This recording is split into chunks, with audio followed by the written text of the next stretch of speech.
കോഴിക്കോട് കൊയിലാണ്ടി വിയ്യൂർ വിഷ്ണു ക്ഷേത്രത്തിലെ ആറാട്ടുത്സവത്തിനിടെ ആന ഇടഞ്ഞു. ഇന്നലെ രാത്രി 45ഓടെയായിരുന്നു ആന ഇടഞ്ഞത്. പാപ്പാനെ ആന തട്ടിത്തെറിപ്പിച്ചു.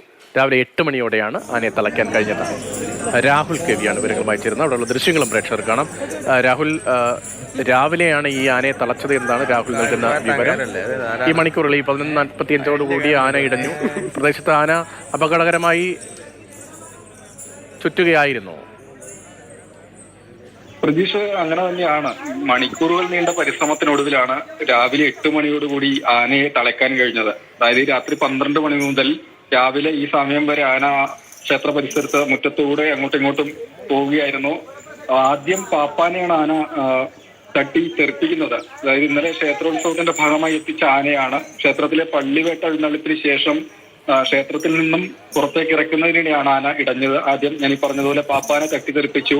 കോട്ടയം വൈക്കം സ്വദേശി സുമേഷാണ് പാപ്പാൻ. പരിക്കേറ്റ ഇയാളെ കോഴിക്കോട് മെഡിക്കൽ കോളേജ് ആശുപത്രിയിലേക്ക് എത്തിക്കുകയാണുണ്ടായത്.